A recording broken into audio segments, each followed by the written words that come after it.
Lincoln Yards, a promised development in Chicago that sounds like a no brainer. To the east, you have Lincoln Park, which is the most expensive zip code in the city, and to the west, you have Wicker Park, which over the last 25 years has been gentrified into one of the city's trendiest neighborhoods. But in between them is the Chicago River and an industrial district formerly anchored by a steel plant. Then the plant moved around 2014 and their 40-acre plot of land became vacant. Naturally, some folks saw economic opportunity. Sterling Bay, a Chicago based real estate firm with a pretty big local portfolio, bought up the steel site and some nearby land. Then in 2018, they dropped some plans designed by Skidmore, Owings, and Merrill called Lincoln Yards, a beautiful modern development including lots of offices, some apartments, a modernized metro station, and plenty of green space.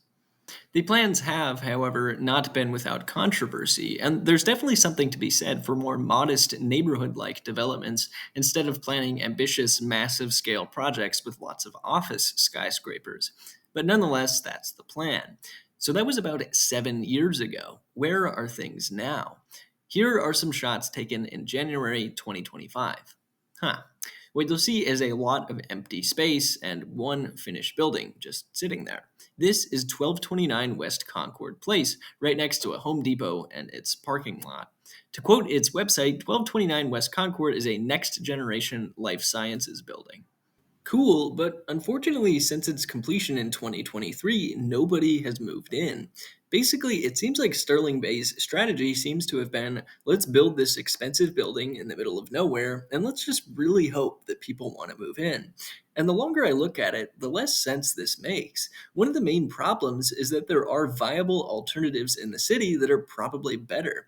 If I was a biotech CEO looking to lease some lab space in Chicago, I would personally go with Fulton Labs, which has two brand new spaces in the Fulton Market District, which is a much more developed part of the city.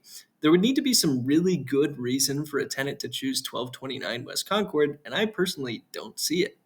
What could maybe get things moving would be a massive anchor tenant who wanted an entire building or a few buildings like the nearby Mars Wrigley campus or the C.H. Robinson Midwest headquarters at Webster Avenue. But the assumption is if a company was going to invest so heavily in something like that, they want to customize everything to their needs and not just buy every floor of a generic building. But that's just speculation. And financially, this doesn't seem to be panning out very well. In 2023, they said they were going to start building out two additional buildings, and thus far, this seems to have been an empty promise. Even more telling is that they've started trying to sell off some plots of land, and JP Morgan and another financier are trying to wash their hands of Lincoln Yards. In terms of the reason for these financial issues, beyond just the lack of traction with their first building, some sources seem to think it's a combination of high interest rates and a drop in demand for office space, which makes up a large chunk of the Lincoln Yards plan. Because remember, the original plans and everything came out before COVID 19. What's interesting is that Sterling Bay has actually started trying to get approval for large apartment complexes across the street from the Lincoln Yards development. As far as plans go to save the project, this isn't the worst one. Assuming they could convince people to move into apartments neighboring a massive empty lot, building up around the Lincoln Yards sites might get potential anchor tenants interested. Looking around the site today, it's a wasteland with, albeit, a great view of the skyline. I'm just scared that if they start selling off parcels, it'll end up like the area farther up the North Branch corridor, which is basically big box stores surrounded by moats of parking lots that make the entire area look like any town, USA.